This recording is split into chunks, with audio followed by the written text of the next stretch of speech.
সঙ্গে থাকো আর শুনতে থাকো প্রেমের ডায়েরি।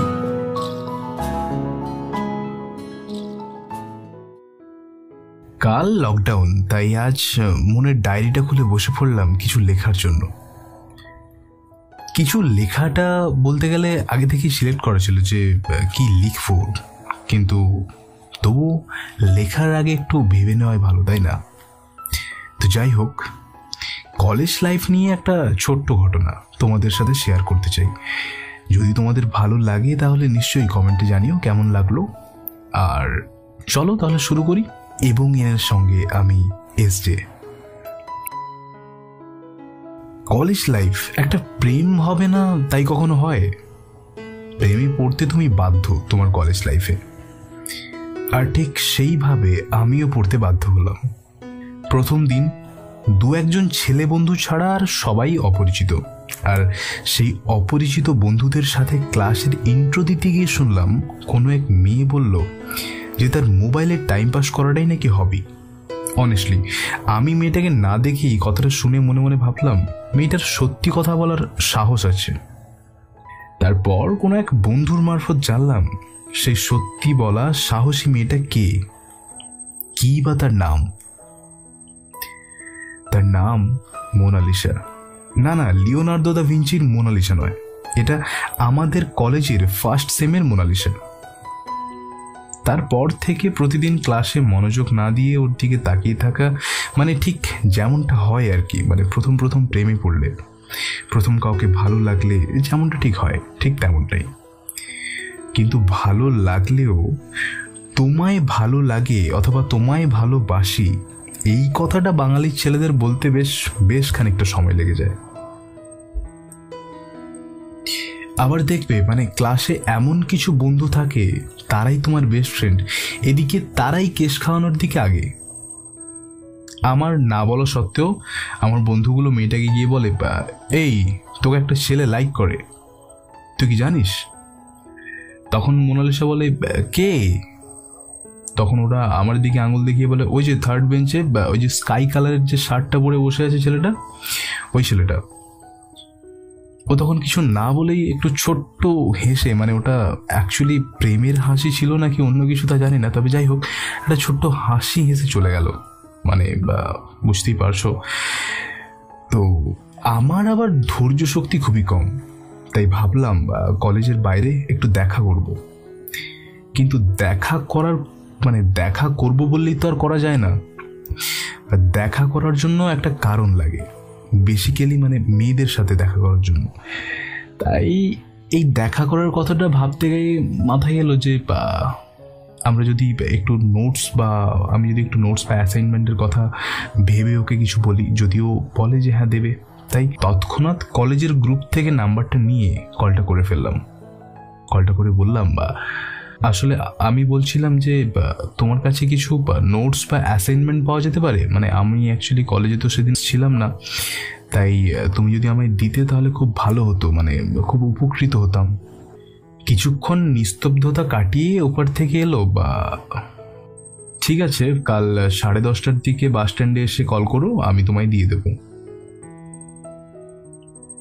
ফোনটা কাটার পর মানে এই যে প্রথম দেখা করার একটা যে আবেগ বা একটা কি বলবো, একটা ঠিক ইচ্ছে, একটা উইশ যে হ্যাঁ আমি একটা উইশ পূরণ হতে যাচ্ছি, আমি তার সাথে দেখা করতে যাচ্ছি, এটা একটা সত্যি আবেগী ব্যাপার। মানে প্রথম যখন কারোর সঙ্গে কারোর পার্সোনালি দেখা হয় তখন একটা আলাদাই ফিলিংস মনে জেগে ওঠে, আর সেই ফিলিংসের মধ্যে দিয়ে আমি তখন যাচ্ছি, মানে আমার তো ব্যাপারটি তখন আলাদা। যাই হোক, তো তৎক্ষণাৎ মনস্থির করলাম যে ওই দিন গেলে মনের কথাটা বলেই ফিরবো।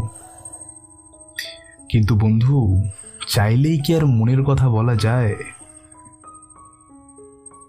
এর উত্তরটা তোমরাই দিও কমেন্ট বক্সে। কথা মতো পরের দিন সকালে তাড়াতাড়ি ঘুম থেকে উঠে টিউশন পড়িয়ে এসে কিছু খেয়ে বেরিয়ে পড়লাম প্রেম রহস্যের উন্মোচন ঘটাতে। বাস স্ট্যান্ডে গিয়ে কল করতেও জানালো যে মিনিট 5 মধ্যেই আসছে, আর আমি ভাবলাম এই মিনিট 5 মধ্যে নিজেকে একটু প্রিপেয়ার করে নেই, মানে কিভাবে কথা বলবো, কিভাবে শুরু করব কথা বলা, এই সবকিছু প্রিপেয়ার করা প্রায় কমপ্লিট। কিন্তু কিছুক্ষণের মধ্যেই আমার এই সব প্রিপারেশন গেল জলে, কারণ ওকে দেখার পর এইসব প্রিপারেশনের কথা আর মাথাতেই থাকলো না। এতদিন ওকে দেখেছি শুধু কলেজ ড্রেসে, কিন্তু এইভাবে কোনো দিন দেখিনি। একটা গোলাপি রঙের টপ আর জিন্স পরে হাতে কিছু নোটস নিয়ে আমার দিকে আসছে। এক দৃষ্টিতে বেশ কিছুক্ষণ তাকিয়ে থাকলাম।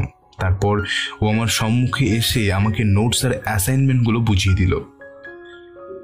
আর আমি তখন এইসব থেকে অনেক দূরে, অনেক ওপরে।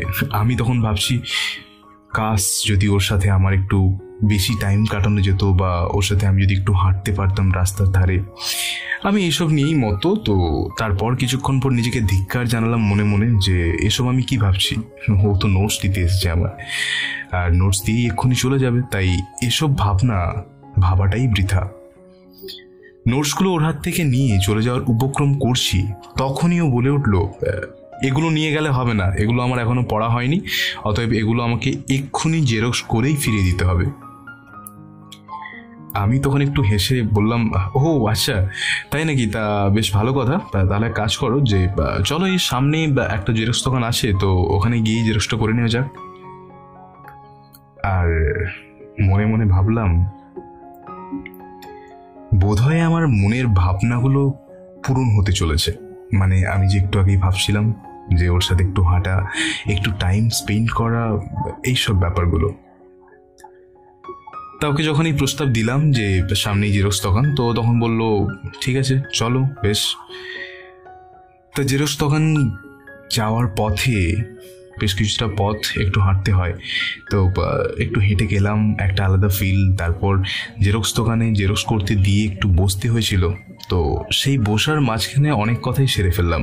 মানে তোমরা ভাবছো তো যে প্রেমের কথাটা বললাম কিনা, কিন্তু না, ওটা বলতে পারিনি। সত্যি কথা বলতে আগেই বলেছি না, বাঙালি ছেলেদের একটু প্রেম বললেই কেমন যেন মনে হয়, মানে ঠিক বলতে পারে না স্বতঃস্ফূর্তভাবে। আর আমিও তাই, কিন্তু আমার আবার জেদ আছে, মানে আমি যদি মনে করি যে বলবো তাহলে বলেই ফেলবো, কিন্তু এই জেদটাও খাটছিল না সেদিন সত্যি। তো যাই হোক, এইভাবে কিছুক্ষণ পাশাপাশি বসে গল্প করলাম যে তার কি ভালো লাগে, তার কি করতে ইচ্ছে করে, এবং সে ফিউচারে কি করবে, এইসব নিয়েই কথাবার্তা টুকটাক চললো। যাকে বলে এক কথায় যে ওকে জানার চেষ্টা করা। তো চেষ্টা করলাম, কিন্তু সেভাবে কিছুই জানতে পারলাম না, শুধু এই টুকটাক কয়েকটা ইনফরমেশন ছাড়া। সব কিছু শেষ করে নোট নিয়ে ফিরলাম রুমে ফেরার পর থেকেই শুধু ওর কথা মাথায়। সেই একসাথে একটু হাঁটা আর একসাথে পাশে বসে একটু কথা, এই দুটোই যেন মাথায় সব সময় ঘুরছে। আর ঠিক এইভাবেই নোটসের বাহানায় 2-3বার সাক্ষাৎ হয়েছে আমাদের, মানে 2-3বার সাক্ষাৎ হয়েছে, 2-3বার কথাও হয়েছে, এইভাবেই কেটেছে 2-3বার। কিন্তু কোনোবারই আমি সাহস করে বলে উঠতে পারিনি যে আমি তাকে ভালোবাসি। এরই মধ্যে ক্লাসে আমার আর মোনালিসাকে নিয়ে সবার মনে বেশ একটা কৌতূহল জেগেছে। এই কথাটা সবার মুখে মুখেই প্রায় ছড়িয়ে গেছে যে আমার আর মোনালিসার মধ্যে কিছু তো একটা চলছে। একদিন ভাবলাম এইভাবে আর কতদিন কাটানো যায়, তাই মনের কথা বলেই ফেলবো, এরকম সিদ্ধান্ত নিলাম। যেমন ভাবনা তেমন কাজ। কলেজে গিয়ে সারাটা ক্লাসে চোখ চালিয়ে দেখেও ওকে দেখতে পেলাম না। আমি ভাবলাম যে আজ সব কিছু বলবো বলে ঠিক করলাম, আর তাই কি ও আসলো না। কলেজে এই ভেবে হাজারো প্রশ্ন মনে ভিড় করলেও সেই সব ভাবনাকে একপাশে রেখে ওকে কল করলাম, এবং কল করে জানলাম যে সে আজ কোনো এক বিশেষ কারণে কলেজ আসেনি। আমার ওর সাথে কিছু জরুরি কথা আছে, সেটা ফোনে বলা যাবে না, তাই কলেজ থেকে ফেরার পথে তুমি একটু আসবে, কয়েকটা কথা আছে, সেটাই চলে যাব। তাতেও প্রথমে রাজি না হলেও পরে আমার রিকোয়েস্টটা রাখতে রাজি হয়েছিল। আমার সেদিন স্পেশাল ক্লাস থাকার জন্য ফিরতে বেশ লেট হয়ে গিয়েছিল, প্রায় 5:30। আর শীতকালে 5:30 মানে প্রায় সন্ধে। সেই সন্ধ্যের মুখে ওকে কল করতে ও বেরিয়ে এলো। কিছুটা অন্ধকারের মধ্যে বেশ ভালোই বুঝতে পারছি সেই দিনের ড্রেসটা পরেই এসেছে। এসে বলল, কি এমন কথা যেটা ফোনে বলা গেল না, আমাকে দেখা করতে বলতে হলো। তখন আমি কি বলে শুরু করব না খুঁজে পেয়ে আমি বললাম, এই কিছু নোটস আর এক্সামের সাজেশন দিয়েছে কলেজ থেকে, এগুলোই দিতে এলাম আর কি। ও বলল, শুধু এগুলো দেওয়ার জন্যই তুমি আমাকে আসতে বললে? এগুলো তো ফোনেও দেওয়া যেত। আমি তখন কিছুটা ইতস্তত বোধ করে বললাম, আসলে ঠিক তা নয়, একটা কথা বলার ছিল। তারপর চোখ বন্ধ করে বলে ফেললাম যে আমি তোমাকে ভালোবাসি।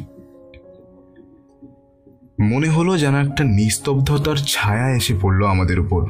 বেসিক্যালি ওর উপর পড়লো কিনা জানি না, কিন্তু আমার উপর তো পড়লোই।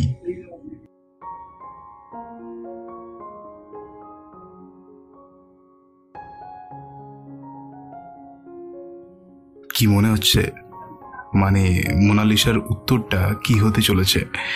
যাই হোক, যদি জানতে চাও মোনালিসার উত্তরটা কি হতে চলেছে, তাহলে অবভিয়াসলি নেক্সট এপিসোডে সেটা শুনতে পাচ্ছই, বা নেক্সট এপিসোডে সেটা দেখা হচ্ছেই।